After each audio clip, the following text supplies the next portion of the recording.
সাহাবী মানে রাসূলের সান্নিধ্য পাইছিল, কিন্তু যখন খারেজ হয়ে গেছে এরা সাহাবী নাই, এরা ঈমান হয়ে গেছে। আলী রাদিয়াল্লাহু তাআলা আনহুর জামানায় এরা হযরত আলী রাদিয়াল্লাহু তাআলা আনহুর বিরোধিতা শুরু করলো। হযরত আলী রাদিয়াল্লাহু তাআলা এদেরকে বের করে দিলেন, মদিনা থেকে বের করে দিলেন। এই ব্যক্তিগুলো খারেজি, এরা ঈমান থেকে খারিজ হয়ে গেছে। এদের ফতোয়া হচ্ছে কথায় কথায় কাফের ফতোয়া। নামাজ পড়ছো না, কাফের। দলিল কি?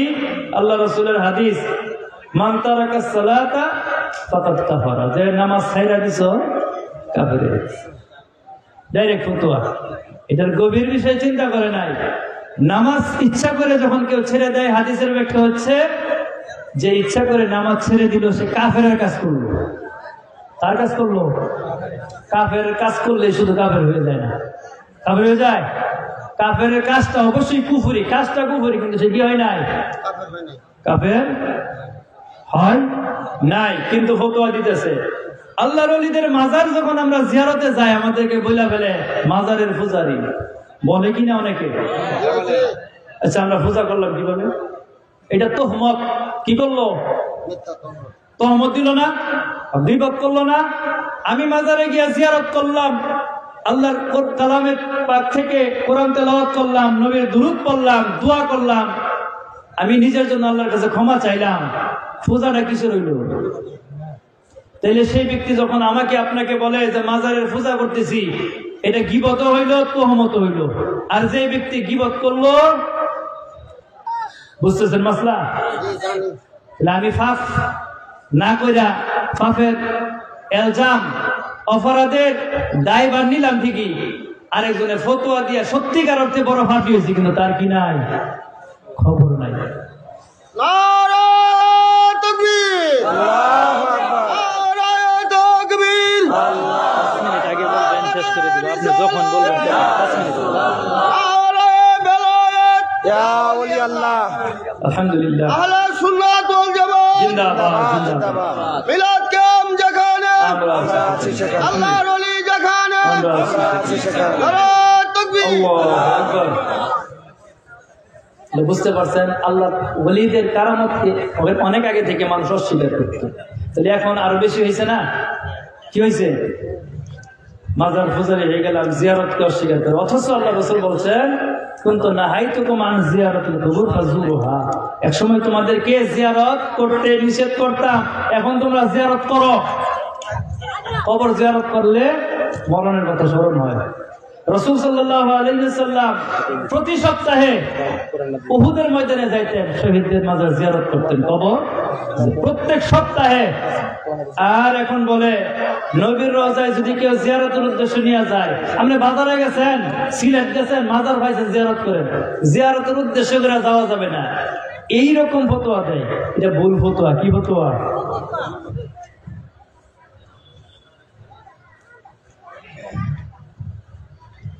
আল্লামা দাজলি রহমতুল্লাহ আলাই, উনিও 600 বছর আরো বছর আগে কথা। আল্লামা দাজলি রহমতুল্লাহ আলাই, ওনার একটা কিতাব ছিল শরহে মাকাসিদুল মাকাসিদ। উনি ওই কিতাবে বলতেছেন, বুঝেন, লক্ষ্য করে কথা, খারিজি যারা, ওই বেদাতি যারা, সত্যিকার আমাদেরকে আবার বিভিন্ন রকম ইলজাম দেয়। বিদআতি কারা? বিদআতি হচ্ছে ওইসব ব্যক্তি যারা কোরআনের আয়াত, যে আয়াতগুলো কাফেরের ব্যাপারে বলা হয়েছে, ওইগুলো ইমানদারদের উপরে চাপায়া দেয়। বুঝেন কথা?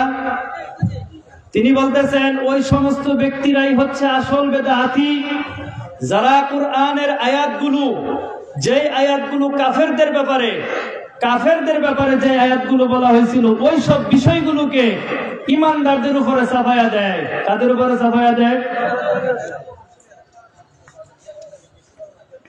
যখন মক্কার কাফেররা নবীকে বলতো, এই নবী মুহাম্মদ এত আমরার মতোই মানুষ, কি বলতো? তারা বলতো কাফেররা। তখন আল্লাহ তাআলা কোরআনের আয়াত নাযিল করছেন, কুল ইন্নামা আনা বাশারুম মিসলুকুম, এই নবী আপনি বলেই দেন তাদেরকে যে আমি তোমাদের মতো মানুষ, কিন্তু আল্লাহর কোরআন আমার কাছে ওহী আসে। তাদের বলা হয়েছিল কাফেরদেরকে। আর এই দলিল দিয়া তারা নবীকে আমাদের মতো মানুষ প্রমাণ করতে চায়। তাইলে বোঝা গেল ইমাম দাজিলি রহমতুল্লাহ আলাইহি বললেন যেগুলো কাফেরদের ব্যাপারে সেই সমস্ত বিষয়গুলো মুমিনদের উপরে চাপায়া দেয়। যে কথাগুলো কাফেররা বলতো যে নবী আপনি এই নবী তো আমরা মতোই আল্লাহ নবীর মধ্যে বিশেষ বৈশিষ্ট্য কি বুঝাই দিলেন যে হ্যাঁ তোমাদের মতোই মানুষ, কিন্তু আমার কাছে ওহী আসে, তোমাদের কাছে আসে, বিশেষ মর্যাদা প্রকাশ করে দিচ্ছেন। চুপ, কাফেররা চুপ হইলে কি হবে? 1400 বছর পরে নবীর উম্মত দাবি হইয়া এখন বলে নবী আমরার মতো মানুষ। বুঝছেন কথা? বুঝতেছেন কথা? তাইলে খারিজি যারা, বিদআতি যারা, গুমরাহ যারা, ওই 72 দলের ভিতরে কোরআনে হাফেজ, মুফাসসির, মুফতি অনেক থাকবে না? তাদের ফতোয়া হচ্ছে এটা, যেটা কাফেরদের ব্যাপারে সেগুলো মুমিনদের উপর চাপায়। রাসূল সাল্লাল্লাহু আলাইহি সাল্লাম যখন মদিনায় আসলেন, জিয়ারত হিজরত করে যখন মদিনায় আসলেন, মসজিদে নববী যখন হইল, এই মসজিদের সামনে কি ছিল? আগের মুশরিকদের কবর ছিল, ইহুদিদের কবর ছিল, খ্রিস্টানদের কবর ছিল। এরা আগুনের পূজা করত বিভিন্ন রকম, এরা মুসলমান ছিল না। ওই সময় এগুলো কি করছিল? এই সব উঁচা উঁচা কবর যা আছে সব ভেঙে ফেল। নবী কাদেরকে বললেন?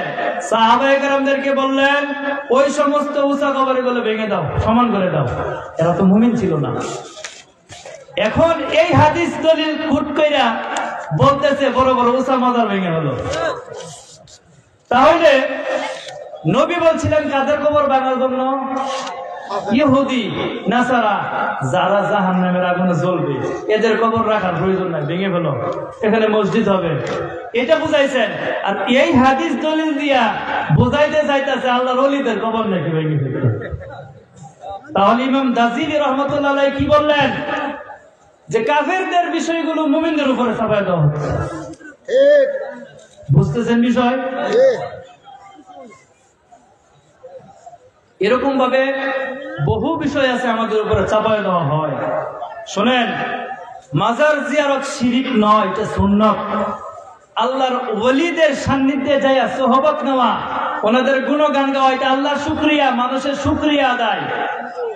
এটা আল্লাহর দরবারে কবুল হওয়ার একটা সুযোগ, এটা হারাম নয়। বরং যারা এই বিষয়গুলোকে দূর দূর করে, ওইসব ব্যক্তিগুলো আল্লাহর রহমত থেকে অনেক দূরে চলে গেছে। ইমাম ফখরুদ্দিন রাজি রহমতুল্লাহ আলাইহি তিনি বলেন, আউলিয়াউল্লাহি লা ইয়ামুতুনা ওয়ালাকিন মিন দারিন ইলা দার। আউলিয়া যারা, তারা মরে না, এই ঘর থেকে ওই ঘরে যায়। এই রূহের কোনো মরণ আছে? দেহ থেকে রূহ বের হয়, কি দেহ থেকে রূহ বের হয়, এটাকে আমরা বলি মৃত্যু।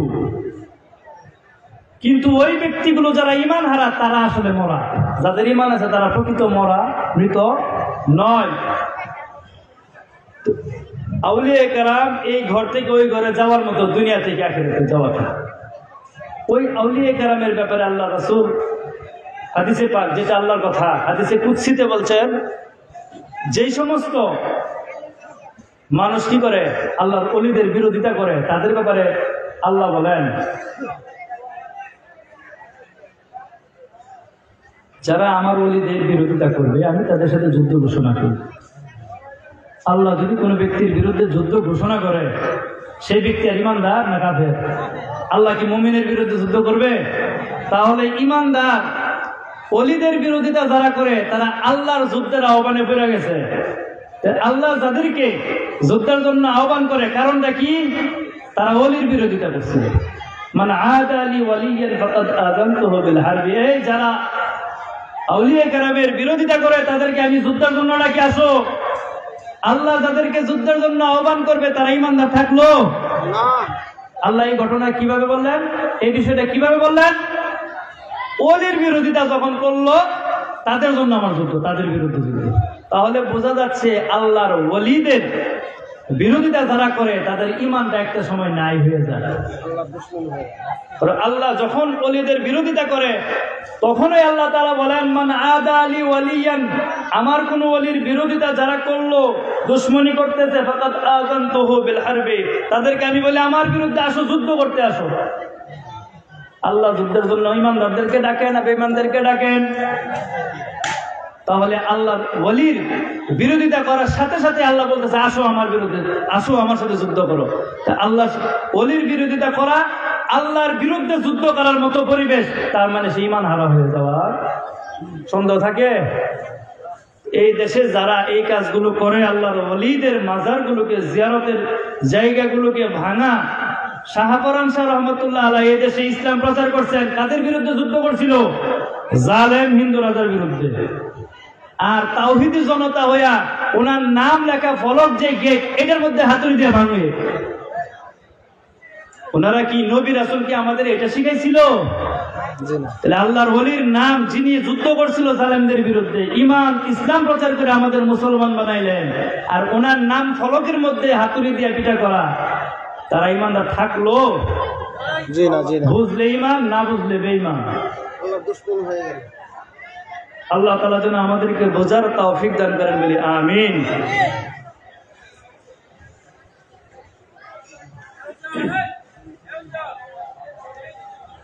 আল্লাহ জিকির করি, আল্লাহ আল্লাহ আল্লাহু লা ইলাহা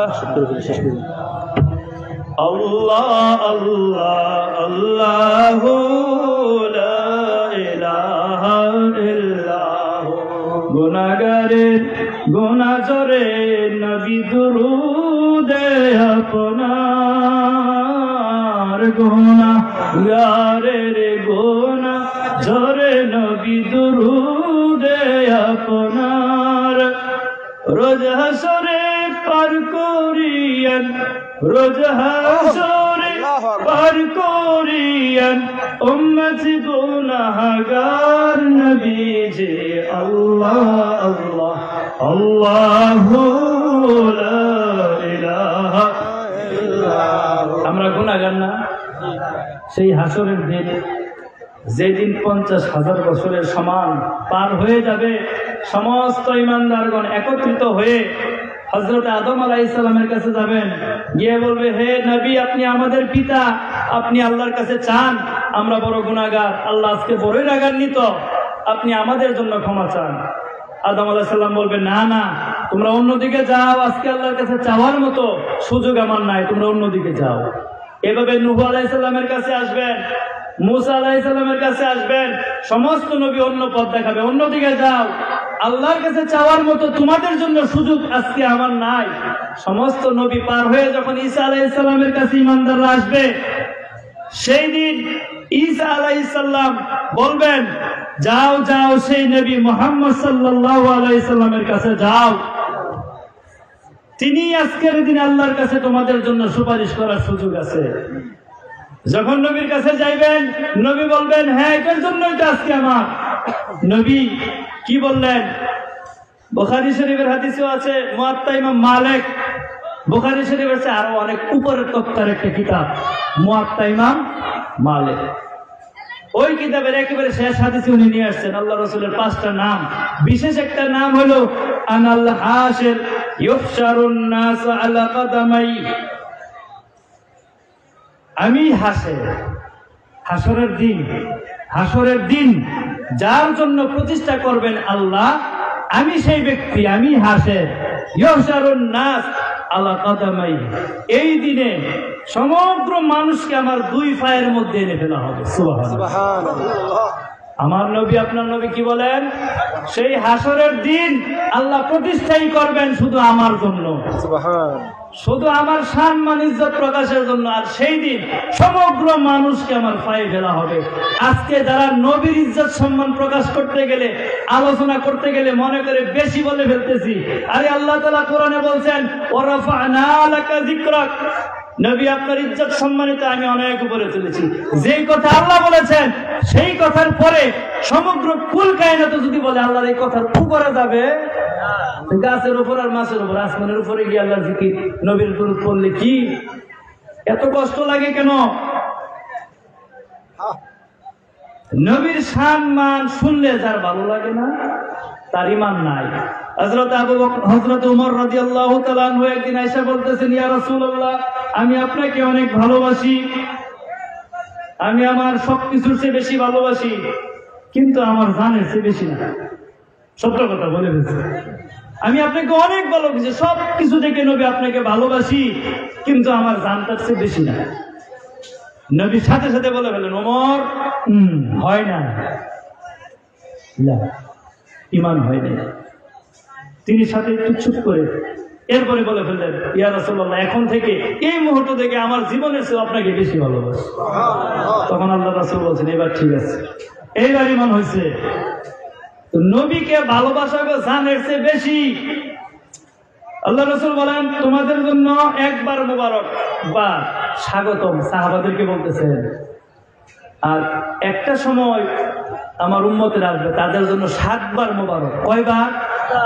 হে সাহাবায়ে কেরাম, তোমাদের জন্য মুবারকবাদ, স্বাগতম একবার। ওই উম্মত গুলো আমার আসবে, আরো পরে যারা আসবে তোমাদেরও পরে, তাদের জন্য 7 বার মুবারকবাদ। তারা এত প্রেমিক হবে আমার, চাইবে আমাকে যদি একটা নজর দেখতো, বিনিময়ে তাদের অর্থ সম্পদ, স্ত্রী সন্তান, নিজেদের জীবনকে বিসর্জন দেওয়া হইল, আমি নবীকে যদি একবার দেখতে পাইতো, তাহলে জীবন, অর্থ সম্পদ সব কিছু ত্যাগ করে দিত। এইরকম প্রেমিক আসবে, তাদের জন্য মুবারকবাদ 7 বার। আমার নবী বলতেছেন, এমন প্রেমিক আসবে। তাহলে আমরা যদি নবীর প্রেম দেখাইতে গেলে কেউ যদি বলে বেশি প্রেমিক, আলহামদুলিল্লাহ, আলহামদুলিল্লাহ। আল্লাহ তাআলা যেন আমাদেরকে নবীর গুণগান, আউলিয়া কেরামের গুণগান গাওয়ার মতো এই জবানকে কবুল করেন বলি আমিন। এই জবানে যেন আল্লাহর, নবীর, আউলিয়া কেরামের ইজ্জত, শান, মান এবং অন্তরকে প্রেমের জন্য কবুল করেন, সবাই বলি আমিন, আমিন, আমিন। আল্লাহ তাআলা যেন এই পবিত্র রজনীর বরকত, গৌসে পাকের নেক নজর যেন আমাদেরকে দান করেন, সবাই বলি আমিন। আলহামদুলিল্লাহ রাব্বিল আলামিন। আসসালামু আলাইকুম ওয়া রাহমাতুল্লাহি ওয়া বারাকাতুহু। আলহামদুলিল্লাহ, হুজুর গাউসে পাকের জীবন ও কারামত সম্পর্কে এবং আউলিয়া কেরামের সম্মান সম্পর্কে গুরুত্বপূর্ণ আলোচনা করেছেন। আমরা সকলেই যেন এর উপর আমল করতে পারি, সবাই বলুন আমিন। সম্মানিত উপস্থিতি, এ পর্যায়ে আপনাদের সামনে কোরআন ও হাদিস থেকে মূল্যবান তাকরীর পেশ করবেন মুজাহিদ আহলে সুন্নাত হযরত মাওলানা রজব আলী আল কাদরি সাহেব।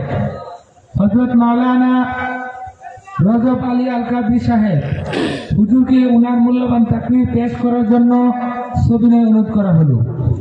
আসসালামু আলাইকুম ওয়া রাহমাতুল্লাহি তাআলা ওয়া বারাকাতুহু ওয়া মাগফিরাতুহু। ওয়া আলাইকুম আসসালাম ওয়া রাহমাতুল্লাহি ওয়া বারাকাতুহু। সকলে একটু বড় আওয়াজে বলি আলহামদুলিল্লাহ। এই জন্যই প্রথম শুকরিয়াটা দিলাম। আমি শুধু নান্দাইল থেকে আপনাদের সামনে, আর আপনারা প্রত্যন্ত অঞ্চল থেকে আমার সামনে আসার বসার তৌফিক যখন করে দিয়েছেন, প্লাস তিশা হুজুরের উচিলে একটু সময়ও দিয়েছেন, এই জন্য শুকরিয়াটা আগে হবে কার? তৌফিক কে দিয়েছেন?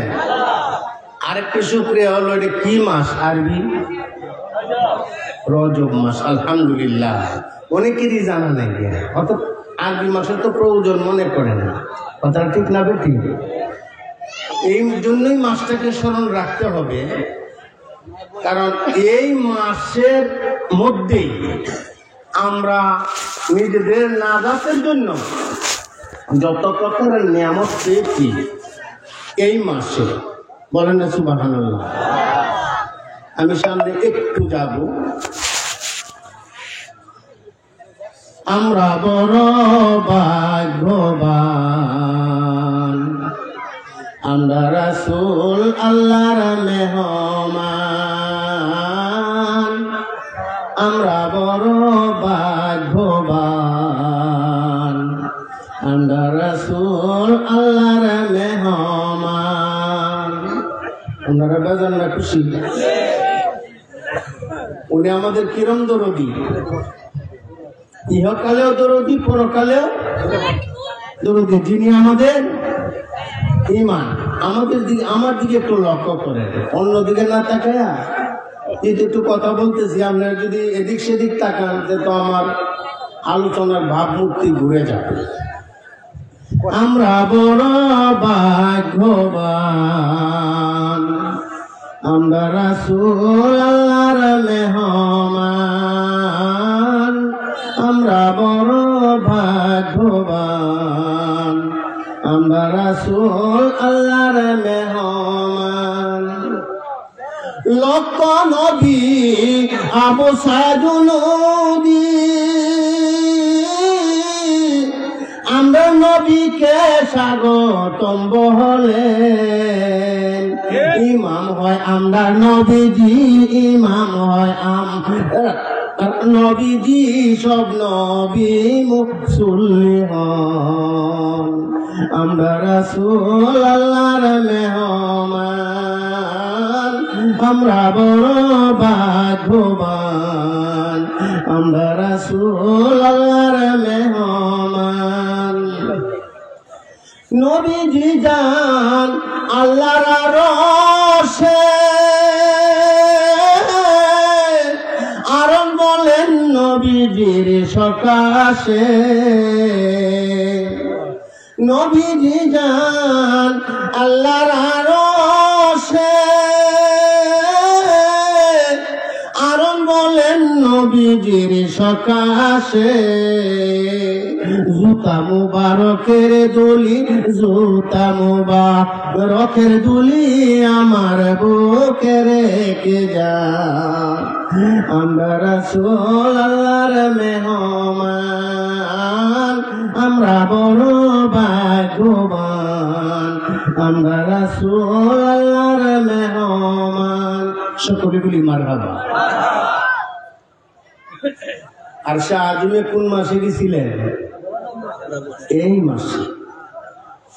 সারগর্ভ তো কখন যেত না, এলাকা খালি একটু টাচ দিলাম যাতে ওই মাসটাও হৃদয়ে থাকে। যত আলেম উলামা পীর মাশায়েখরা আলোচনা করে যাতে হৃদয়ে কিছু ধারণ করতে পারে। বলেন আলহামদুলিল্লাহ। আসসালাতু ওয়াসসালামু আলাইকা ইয়া রাসূলুল্লাহ। পড়েন না কেন সবাই? পড়তে জানেন না? পড়তে জানেন না? পড়েন না কেন? সুর নাই? সব হবে না? সব হবে না। হুজুর কি হবে? কথাটা আগে বললেন, হুজুর কি হবে? আমরা কিন্তু একদিন সবাই সাদা কাপড়ের ভিতরে প্যাকেট হবো। কথাটা ঠিক না বেটি? করলে পরে আমাদেরকে একটু কবরস্থানে রাখা হবে। ওইখানে কাকে রাখবে? আমাকে। একানার সাথে আরো কেউ যাবে? তামাম দুনিয়ার মানুষ যারা আমার জানাজায় আসে ওরা কিন্তু দেখবো আমার কি ভাই শুয়াইলো, কেবলামুখী করছে কিনা। কথা ঠিক না বেটি? দেখবে, আমিও দেখবো, তারাও দেখবো আমার। আমিও প্রকাশ করতে পারবো না, কিন্তু তারা প্রকাশ করতে পারবে। জীবিত যারা তারা প্রকাশ করতে পারবে। আর এই মুহূর্তে আমি প্রকাশ করতে পারবো না। তো দুনিয়ার মানুষ দেখবে, এটা পড়লে পরে আমরা হৃদয়ের মধ্যে যাতে জিনিসগুলো আসবে, দুনিয়ার মানুষ দেখবে যে আপনাকে রাখছে কবরে। আর আপনি স্বয়ং দেখবেন এই আমলটা মুর্শিদকে হৃদয়ে ধারণ করে যদি কেউ করে, আপনি দেখবেন যে আপনাকে রাখা হয়েছে আমার দয়াল নবীর কুল মুবারকে। চিৎকার করে বলেন সরকার কে আনবারো সে পুর নূর হুসিনা, সরকার কে আনবারো সে পুর নূর হুসিনা, পুর নূর হুসিনা, পুর নূর হুসিনা, रोशन हो सीना आ जाए अगर ख्वाबों में सरकार मदीना, आ जाए अगर ख्वाबों में सरकार मदीना, सरकार मदीना, सरदार मदीना, सरदार मदीना, मेहताब मदीना, आ जाए अगर ख्वाबों में सरकार मदीना, आ जाए अगर ख्वाबों में सरकार मदीना। जुर जुर बोलें सुभान। আমার প্রিয় নবীর কুল মুবারক চান কিনা? আমরা চাই কিনা? চালো আমলটার প্রয়োজন আছে কিনা? সকলে বলি আলহামদুলিল্লাহ। এই আলহামদুলিল্লাহ জি জি জি জি জি সেটা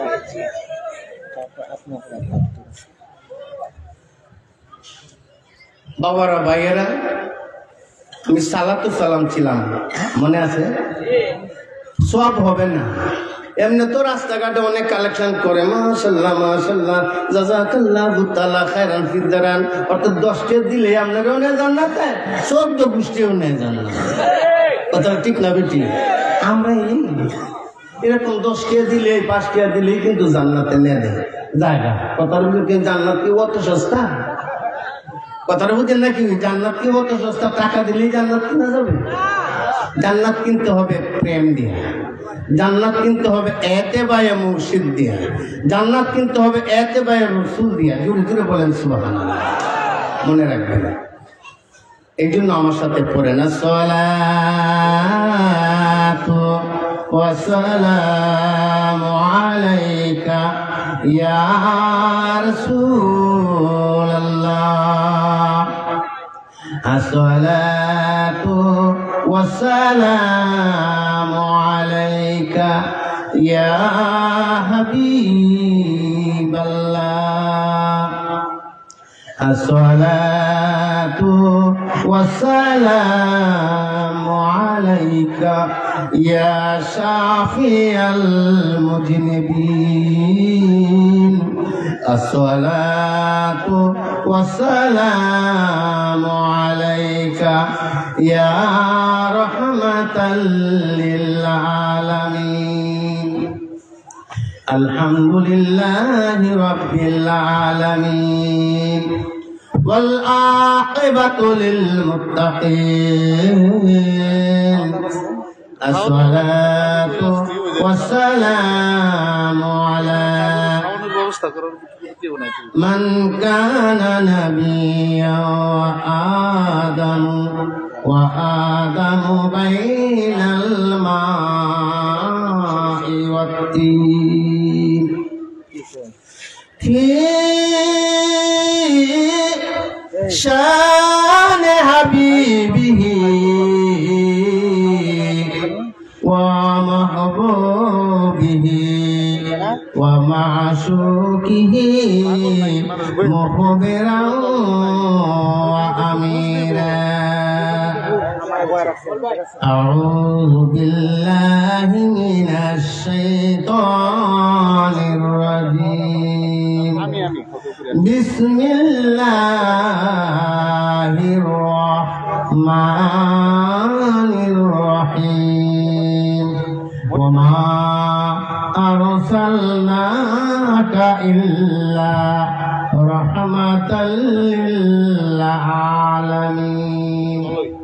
قال الله تعالى في كلامه المجيد وفي فرقان الحميد، وقال تعالى إن الله وملائكته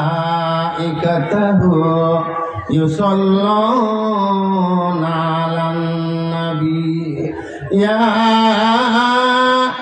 أيها الذين آمنوا صلوا عليه وسلموا تسليما.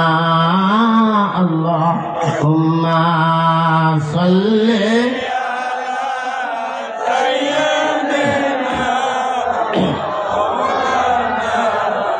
محمد وعلى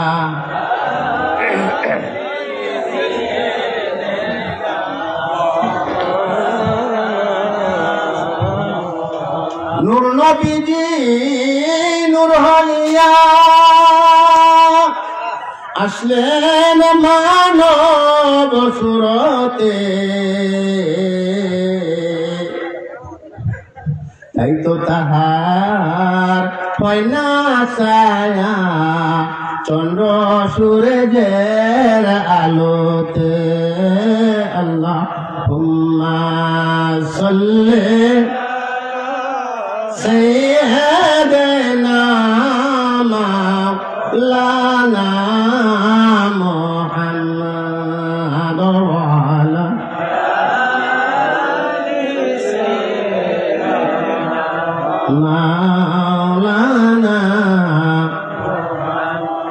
আল্লাহুম্মা সাল্লিম ওয়া সাল্লিম ওয়া বারিক ওয়া আলাইহি।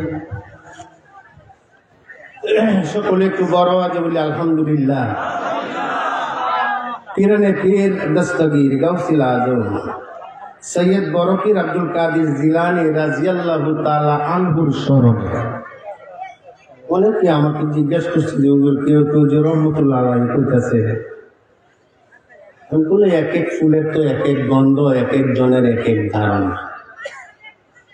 রাদিয়াল্লাহু তাআলা হুজুর লেখছে আমার কি ধারণা ভুল লেখছে না, এই জন্য তো আমরা তিন জিজ্ঞাসা রাদিয়াল্লাহু তাআলা এই জন্যই লেখছে আমার গৌস পাকের উপরে সর্বপ্রথম সন্তুষ্ট হয়েছেন আমার আল্লাহ। বলেন না সুবহানাল্লাহ। কিসের কারণে? যদি জিজ্ঞাসা করেন বিশা হুজুর আল্লাহ তাআলা সন্তুষ্ট হয়েছেন কোন দিন কিভাবে, হুজুরের জবান দিয়ে বলে দিবেন আল্লাহর হাবিব রাসূল দুজাহান সাল্লাল্লাহু তাআলা আলাইহি ওয়াসাল্লাম যেদিন মেরাজ শরীফে যান, ঊর্ধ্বগমনে ঊর্ধ্বে যখন যাবেন তখন আমার প্রিয় নবী হুজুর আকরাম সাল্লাল্লাহু আলাইহি ওয়াসাল্লাম যখন আরোহিত বস্তুর উপরে উঠতে চাইলেন, ওনার কদম আমার দয়াল নবীজির কদম মুবারকের পায়ে, কদম মুবারকের নিচে আমার গৌসে পাকের কাঁধ মুবারকটা ধরে দিলেন। বলেন না সুবহানাল্লাহ। আমার গৌসে পাককে জিগাইলে যে এত শান, যাদের মধ্যে যে এত কারামত ছিল, মৃতকে জিন্দা করতে পারতেন, অবিবাহিত মানুষের বিবাহ হয়ে যাইত, সুর আপনার কাছে আইসা ওই হয়ে যাইত, এটি কিভাবে পাইছে? আমার গৌসে পাকের জবাব দিয়েছে এইভাবে যে আমি পেয়েছি আমার প্রিয় নবী আকায়ে দুজাহা তামাম কায়নাতের তাজদার। আজকেও কিন্তু অনেকেই তাজদারে মদিনা বলে কি বলে না? আমার প্রিয় নবী কি মদিনার তাজদার খালি? আমাদের বাংলাদেশের তাজদার কি? ভারত, জাপান, জর্ডান, তেহরান, কথা ঠিক না বেটি? আমার আল্লাহ হযরত যেখানে ধরে তুলেছেন, আপনি মাওলা কা প্যারা हमारा नबी दोनों आलम का दुल्हा हमारा नबी दोनों आलम का दुल्हा हमारा नबी सबसे औला वाला हमारा नबी सबसे बाला आला हमारा नबी। जुड़े जुड़े बोलें सुबहानाल्लाह। আবার একটু শুকরিয়া বলি আলহামদুলিল্লাহ। কারণ একজন শায়েখ, একটা প্রখ্যাত দরবারের সম্মানিত প্রধান পুরুষ, একজন প্রখ্যাত শায়েখ, আজকের মাহফিলের সভাপতি, যিনি অত্যন্ত শব্দ সভাপতি, একজন আলেম, একজন পীর, উনি আমার প্রিয় নবীর প্রেমে, প্রিয় নবীর প্রেমে, আমার প্রিয় নবীর কদমে, উনি দুনিয়ার টাকা যেগুলি সিগারেট বিড়িকায় এমন উড়াইয়া দেয়, উনি আমার দয়াল নবীজির ব্যাংকে আমানত করে দিলেন। সকলে বলি আলহামদুলিল্লাহ। আপনারা বেজার না খুশি?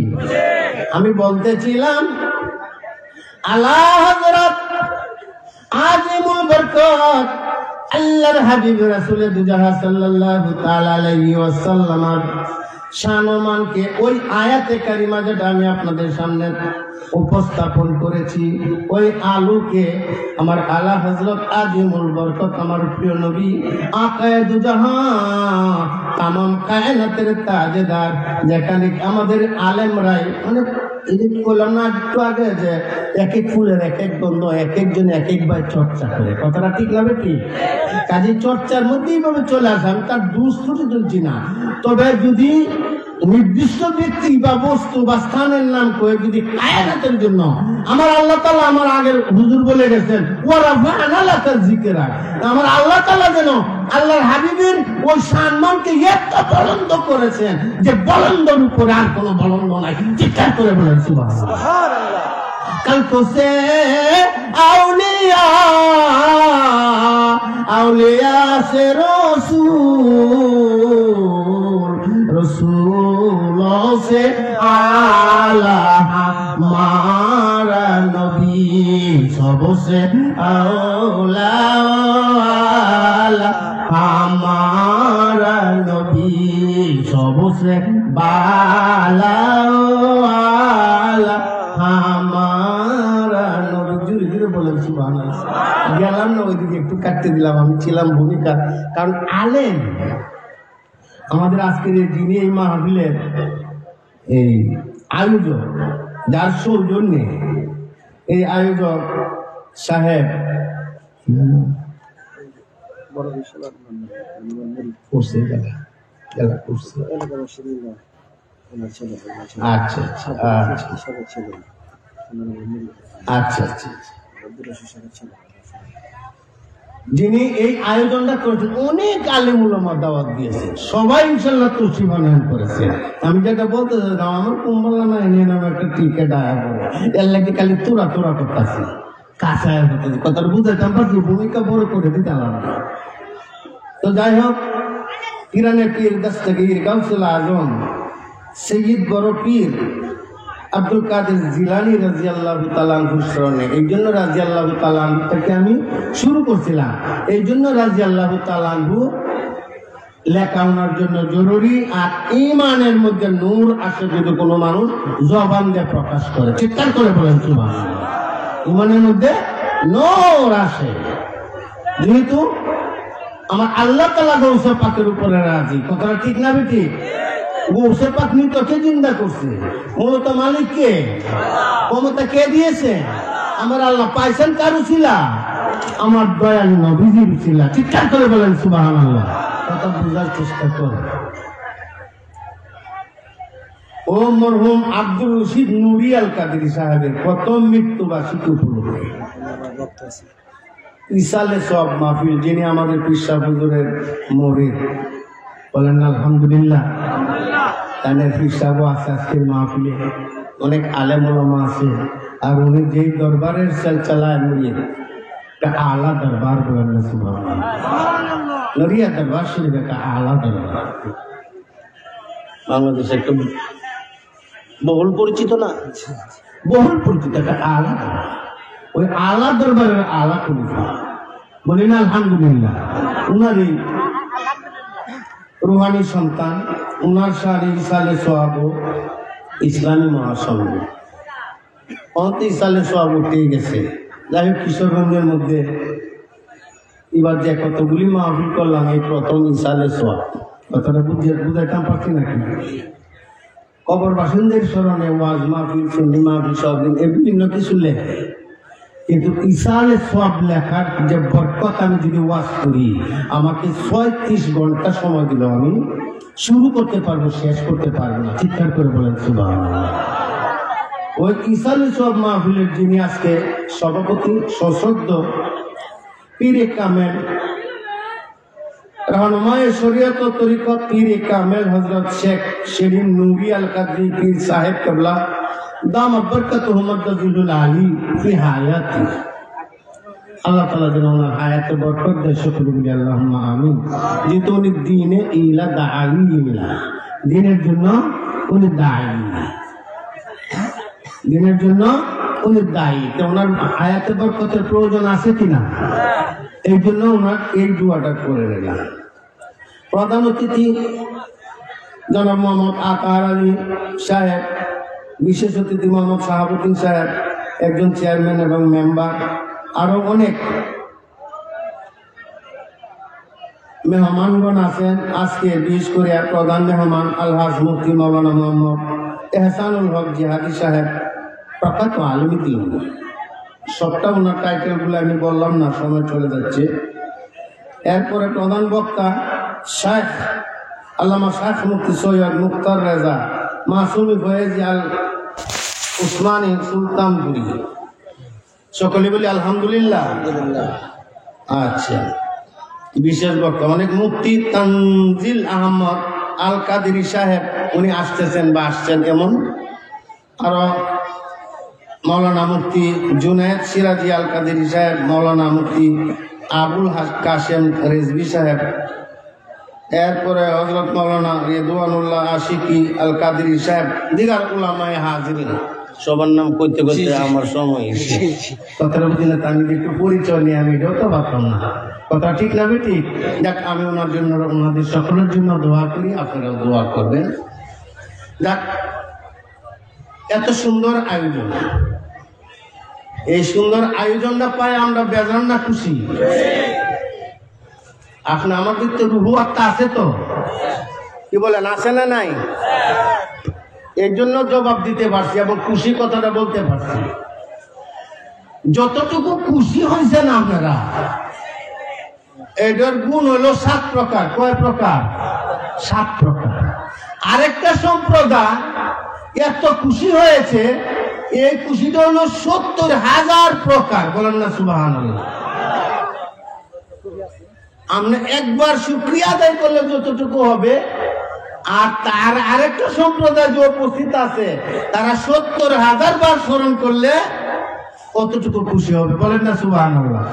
হুজুর, এই সম্প্রদায়টা কেলা? প্রশ্ন হইতে না? হুজুর, সম্প্রদায়টা কারা? এই সম্প্রদায়টা হলো আপনি আমার আব্বা আম্মা, দাদা দাদি, নানা নানি, আওলাদ, বংশ বুনিয়াদ, পাড়া প্রতিবেশী, আত্মীয় স্বজন, মহব্বতের জনেরা ইন্তেকাল করে যে যেখানে শুয়ে আছেন, ওই রুহগুলো আজকে ওই কবরের পাশে নাই। সকল রুহগুলো যারা আসার মতন তৌফিক আছে, ঠিক মাহফিলের চতুর্পাশ দিয়ে বেষ্টন করে আছে। চিৎকার করে বলেন সুবহানাল্লাহ। কেন? আজকে পিসা হুজুর উপস্থিত আছে, আল্লাহর ওলি দোয়া করবে। অনেক উলামায়ে হক্কানি রব্বানি এসেছে, তারা দোয়া করবে। এই দোয়াটা যদি আমার দয়াল নবীর সদগায় আর গৌসে পাকের নেগা আল্লাহ তাআলা কবুল করে, হতে পারে আজকের এই মাহফিলের উসিলা কিয়ামত পর্যন্ত আমাদের কবরের আযাব মাফ হয়ে যেতে পারে। পারে কি পারে না? একটু বড় বলেন না সুবহানাল্লাহ। না হলে তার একটা সম্প্রদায় কইব কি গো, নবীর মানুষ কম। আলহামদুলিল্লাহ, মানুষ তো কম না আমরা। কথা ঠিক না বেটি? আল্লাহ তাআলার কাছে অনেক শুকরিয়া, যথেষ্ট মানুষ হয়েছে। 2-1 জন মানুষ ওয়াজ বুঝতে পারলে হয়েছে। আমার পূর্ববর্তী বক্তা অত্যন্ত গুরুত্বপূর্ণ কথা বলেছে, অত্যন্ত গুরুত্বপূর্ণ কথা বলেছিলেন। যে কথাগুলি বলে গেছেন, এর কিয়দম অংশ যদি আপনি আমার শোনাতে হবে, আনতেই হবে। কেননা হতে পারে আজকের এই মাহফিলটা জীবনের শেষ মাহফিল। কথাটা ঠিক না বেটি? আমাদের সিলাকারা পাক দরবার শরীফের একজন প্রখ্যাত কাদেম ছিলেন, মাইনুদ্দিন ভাই, ছিলেন অনেকে। আমার নানা হুজুর কেবলা, ওনার ছেলে আছে, হেলালি সাহেবের, ওনার ছেলে আজকে পরিচালক। হেলালি সাহেবের কদম দরিয়া সারা বাংলায় যত জায়গায় যাইতেন, সাথে উনি থাকতেন। কথাটা ঠিক না বেটি? মিলাদের সময়টা আসলে পর ওনারে দিলে উনি হৃদয় জোড়া, প্রাণ জোড়া মিলাদ শরীফ উপহার দিতেন। কথাটা ঠিক না বেটি? অনেকেরই দেখি আজকে যদি থাকতো, অনেকে কিন্তু ওই এলাকার থেকে আসছে, এই এলাকা ওইখান থেকে অনেকেই আসছে। আমাদের মাহমুদাবাদ দরবার শরীফের আমার অনেক পীর ভাইয়েরাও এখানে আসছে। কিসের জন্য? তারা জানছে এখানে আল্লাহর ওলিরা আসবে। আর বিশেষ করে অনেকে যারা আমার নাম শুনছে মনে করছে যে ভাইজান আসবো, যাই একটু দেখলাম। কথাটা ঠিক না বেটি? সবারই দেখে সবার কথা মনে পড়ে। এই সাথে আজকে যদি উনি থাকতো আমার ভাই, তাহলে আপনার মতো কাছে থাকলো, নইলে আজকে নাই। আল্লাহ তাআলা যেন ওনাকে ওই জান্নাতের উচ্চ মাকাম দান করে। সকলে বলি আল্লাহুম্মা আমিন। আমি বলতেছিলাম আলা হযরত আজিমুল বরকত আল্লাহর হাবিব রাসূল দুজাহা সাল্লাল্লাহু তাআলা আলাইহি ওয়াসাল্লাম। অনেকেই মনে মনে ধারণা করতেছেন হুজুর আলা হযরতের বরাদ্দে কথা বলতেছে কেন? মা হুয়াল আলা হযরত, আলা হযরত কে? অনেক সময় মিলাদ যারা আমরা পড়ি, আমরা কিন্তু অনেকেই কই দাহলদি কলব মে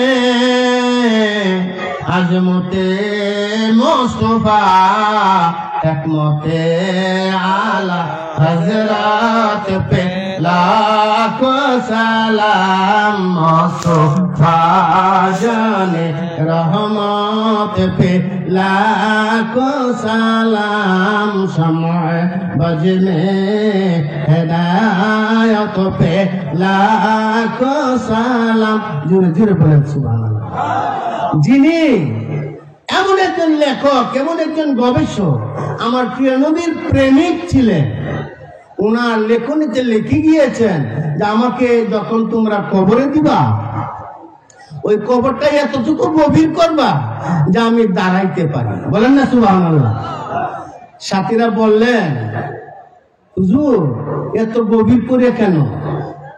তো বললেন, তোমরা কি জানো না যাকে আমি জীবন ভরে দাঁড়ায়া ইয়া নবী সালাম আলাইকা বলে সম্বোধন করেছি, আমাকে কবরে তোমরা রাখার সাথে সাথে উনি কি আমার কবরে আসবে না? বড় আওয়াজে বলেন না, কি আসবে কি আসবে না? আমার দয়াল নবীজি যখন আসবে তখন আমি কি করে শুয়ে বসে থাকবো? তখন যাতে আমি দাঁড়ায়া আমার নবীজিকে প্রাণ খুলে বলতে পারি, ইয়া নবী সালাম আলাইকা। বাড়াইলাম না, কারণ এটা করলে দাঁড়ানো লাগবে। অনেকে তো দাঁড়ানো খুব বাধা। এই মিলাদ লইয়া তো সমস্যা আমাদের দেশে, কথাটা ঠিক না বেটি? মিলাদ লইয়াই সমস্যা। আমরা কেন মিলাদ করি আর খ্রিস্টা হুজুর কেন মিলাদ করে না? দুজনের দুটা পাঠ দিলাম। আমরা কেন করি আর তাই কেন করে না? কথাটা ঠিক না বেটি? আমরা জানি আমাদের ঈমানের দাবি হলো যে আমার প্রিয় নবী হুজুর আকরাম সাল্লাল্লাহু তাআলা আলাইহি ওয়াসাল্লাম আমার জানের চাইতে আরো নিকটে। বলেন না সুবহানাল্লাহ। জান যেহেতু আমার সাথে আছেন, আমার কথা শুনেন,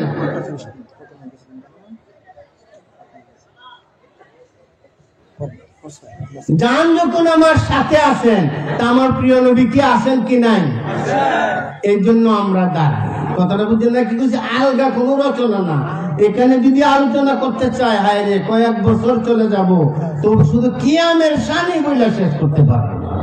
শুধু কিয়ামের শানে বইলা শেষ করতে পারবো না। যেহেতু আল্লাহ হযরত ওনার 1550 কিতাব লিখেছেন। কয়শত? 1550 কিতাব লেখার শেষও বলেছেন যে আমার প্রিয় নবী হুজুর আকরাম সাল্লাল্লাহু আলাইহি সাল্লামের শানও মানে শানও মানে শুধু শানের ব্যাখ্যা, শানের উপমা, শুধু শানের দৃষ্টান্ত, শানের বরকতের আলোচনা আমার 1550 কিতাব লিখেও কিছু অংশ আসে নাই। বলেন না সুবহানাল্লাহ। ওই আল্লাহ হযরত আজিমুল বরকত। এর আগে একজন বলে গেছে, কইতেছে যে নবী কইছে, অনেক খুতবা দেন, নবী কইছে। গত জুম্মা এক মসজিদে নামাজ পড়তে গেছি, নামাজ আমি মাহফিল করে আসতেছি, জুম্মার টাইম হয়েছে, গাড়ি ব্রেক করে বললাম যে জুম্মার নামাজটা আদায় করি। তো ঢুকলাম, আমি তো আমার বাড়ি থাকবো, কথা ঠিক না বেটি? কিন্তু আল্লাহকে তো ফাঁকি দেওয়া যাবে না। সুজুদ তোর মালিক তো আল্লাহ, রুকুর মালিক কে? আল্লাহ। সানার মালিক কে? আমার সকল কিছুর অবস্থান কার জন্যে? কার সন্তুষ্টির জন্য? আল্লাহ সন্তুষ্টির জন্য। যদিও আমি এদের পিছনে একটা দাম আমার জীবনে করি না, যেহেতু তার আকীদা আমার জানা নাই, আমি করেছি। উনি বলতেছে যে আসতেছে সবে মেরাজের রাত্রি, ওই রাত্রিতে এশার নামাজ পড়ে চলে যাবেন বাড়িতে, যায় মন চায় আমি এই কিছু জিকির আজকাল যদি সম্ভব হয় একা একা করবেন, কারো ঘুমের ব্যাঘাত ঘটাবেন না। আর ওই নামাজে যে নামাজ পড়ানো লাগবে এরকম কোনো বিধান বুধান নাই। ওই নাম রাত্রিটাকে যে সম্মান করানো লাগবো ওইটা এরকম কোনো বিধান বাধান নাই। যেমন দেন কত বড় অকৃতজ্ঞ, যেই রাত্রিতে যাহার কারণে আমি দাড়ি পেয়েছি, কথাটা ঠিক না বেটি? তার কারণে আমার দয়াল নবীজির কারণে। কথা বুঝেন না আপনারা? আমার প্রিয় নবীজি যদি না আসতেন তাহলে কি আমরা মসজিদ পাইতাম? কি বলেন? মাদ্রাসা পাইতাম? দাড়ি পাইতাম? পাগড়ি টুপি পাইতাম? এই যে আজকে 2-3 পৃষ্ঠা পড়ে লেখিয়া মুনাজারে আজম, মুফতি আজম, বাতিলের আতঙ্ক, শেষে হলে দামা লেখা কিনা দাবা, এটা লেখা না। এগুলি কোনো সাহাবায়ে আজমাইনদের আগে পরে আছে, তাবিঈনদের আগে পরে আছে, তাবিঈনদের আগে পরে আছে, বাবা শাহজালাল ইয়ামানির আগে পরে আছে, আল্লাহর কোন ওলিদের আগে পরে আছে না? আমরা আগে যদি এটি না লেহে পক্কা তো আলেমে দিন মুফাসসিরে কুরআন তুতিয়ে লেসান শিরিনে জবান আশিকে রাসূল মাশিকে আল্লাহ, অর্থাৎ এটা যদি না লেহে তাহলে আমার অন্তর ভরে না। কথাটা বুঝলেন না? কি বুঝি? এটা দেখি আল্লাহ সন্তুষ্টি পাওয়া যাবে না। ইন্নাকা লা তাজরি মিনাস সাউকালানা, বা কখনো কাঁটা গাছ থেকে আঙ্গুর ফলে আশা করা যায় না। অহংকার মুক্ত হৃদয় যে, অহংকার মুক্ত, আমিত্ব মুক্ত, ব্যক্তিত্ব মুক্ত হৃদয় যে যদি আমার আল্লাহকে একবার বলেন আল্লাহ, একবার যদি বলেন আল্লাহ, আমিত্ব বেঁচে রেখে, এই অহংকার বেঁচে রেখে আমাকে এই হচ্ছে হামারা এইরকম কিছু এইরকম অবস্থান অন্তরে জায়গা না দেয়া আমার আল্লাহকে যদি একবার কেউ আল্লাহ করে ডাকবে, ওই সমস্ত হাজার হাজার মৌলবী, লক্ষ লক্ষ মৌলবী, কোটি কোটি মৌলবীর আগে আপনি বড় মৌলবী। বলেন না সুবহানাল্লাহ। কার কাছে? কার কাছে? আল্লাহর কাছে। তো আমরা কার কাছে প্রিয় হতে চাই? আমার এই আল্লাহ বলেছেন যে তোমরা যদি আমার কাছে প্রিয় হতে চাও তাহলে আমার আনুগত্যর পরে আমার প্রিয় নবীজির আনুগত্য করো। বলেন না সুবহানাল্লাহ। কারণ আমার প্রিয় নবীর আনুগত্যের মধ্যে, প্রিয় নবীর মহব্বতের মধ্যে, সকলে বলে আলহামদুলিল্লাহ। আমাদের মুফতি সাহেব হুজুর চলে আসছেন ইনশাআল্লাহ। যিনি মন মাথানো ওয়াজ করবেন, সারা জাগানো ওয়াজ করবেন, তিনি সারা বাংলায় আলোড়ন সৃষ্টিকারী প্রখ্যাত আলেমে দিন তানজিন আহমদ, আপনি আমাদের মাঝে উপস্থিত হয়েছেন। সকলে বলে আলহামদুলিল্লাহ। আপনারা খুশি না বেজা? খুশি। সব আলেমরা চলে আসছেন। আমি কি বলতে চাইছিলাম মনে আছে? মনে নাই? কার সন্তুষ্টির জন্য? আমার আল্লাহ তাআলার সন্তুষ্টির জন্য। আমরা যা কিছু করব সকল কিছু যেন আল্লাহর সন্তুষ্টি। তা আল্লাহর সন্তুষ্টি, আল্লাহ তাআলা বলেন আমার হাবিব যদি সন্তুষ্টি হয় তাহলে আমি সন্তুষ্ট। বলেন না সুবহানাল্লাহ। আমার হাবিব যদি শান্তি পায় তোমার আচরণে, তোমার সকল কিছু, তোমার আমলের ডায়েরি দেখে, তোমার আখলাক দেখে, আমার প্রিয় নবী দেখে কি দেখে না? এখানে যে বসা আছি আমরা, আমার প্রিয় নবী জানে কি জানে না? উনি কি সচক্ষে দেখে কি দেখে না? এই যে আমরা স্বীকার উক্তি দিতাছি এগুলি শুনে কি শুনে না? উনি শোনার পরে বেজার না খুশি? কি খুশি? কেমন খুশি? খুশি হয়ে উনি কি বলেন যে ও 14 ইউনিয়নের মানুষেরা, ও বগাডুবি এলাকার মানুষেরা, তোমরা খালি এ বক্তাদের আলোচনা শুনে হৃদয়ের কাছে গাঁথো, আর ইমানি আলোচনা শুনলে তোমরা এগুলিকে আমলের ভিতরে আনো। অবশ্যই অবশ্যই আমি তোমাদেরকে নিয়ে জান্নাতে যাব। চিৎকার করে বলেন না সুবহানাল্লাহ। এটা বিশ্বাস হয় না নাকি? আরে মুহাম্মদ নাম যতই জপি, কোন মানুষ যদি স্বীকার করে মুহাম্মদ নাম যতই জপি ততই মধুর লাগে, নামে তো মধু আছে কে জানি তো আগে, মুহাম্মদ নাম যতই জপি। আর জপতে দেখ কত মজা লাগে। এই নামের মধ্যে আমার আল্লাহ তাআলা সকল সন্তুষ্টি, সকল মুবারক দান করেছেন। বলেন না সুবহানাল্লাহ।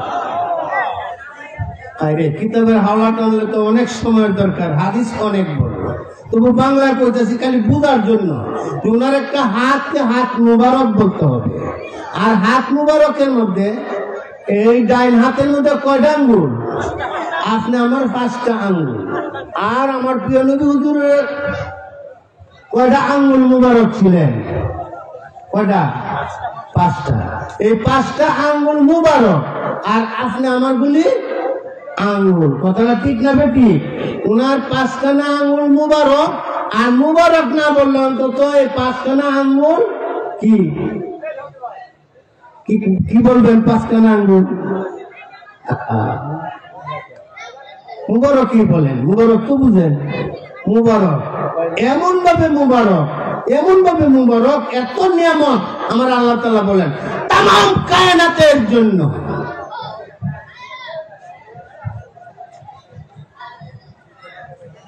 সকলে বলে আলহামদুলিল্লাহ। তামাম কায়নাতের মধ্যে জন্য আমি যত নিয়ামত দান করেছি, আমি যত নিয়ামত সৃষ্টি করেছি, যত নিয়ামতের জন্য আমি সৃষ্টি করে আমি হলাম রাব্বুল আলামিন। কথাটা মনে আছে?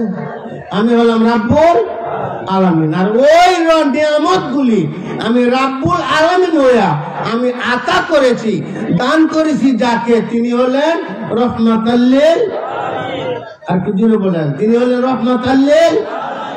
सरकारों के अनबारों से पुरनूर हुसीना, सरकारों के अनबारों से पुरनूर हुसीना, पुरनूर हुसीना, पुरनूर हुसीना, रोशन हुसीना आ जाए अगर ख्वाब में सरकार मदीना, आ जाए अगर ख्वाब में सरकार मदीना, सरकार मदीना, सरदार मदीना, सरदार मदीना, मेहताब मदीना, आ जाए अगर ख्वाब में सरकार मदीना। जोर जोर बोलें सुभान। যত নিয়ামত আমি তামাম কায়নাতের জন্য সৃষ্টি করেছি, করব, করতেছি, আরো করব, এই সকল কিছুর মালিক আমি আমার বন্ধু হাবিবুল্লাহকে দান করেছি এই 5টা আঙ্গুল মুবারকের মধ্যে। জোরে জোরে বলেন সুবহানাল্লাহ। কয়টা আঙ্গুল মুবারকের মধ্যে? হ্যাঁ, 5টা। কাকে দান করেছে? যার সামনে আল্লাহ হযরত বলেন আসমান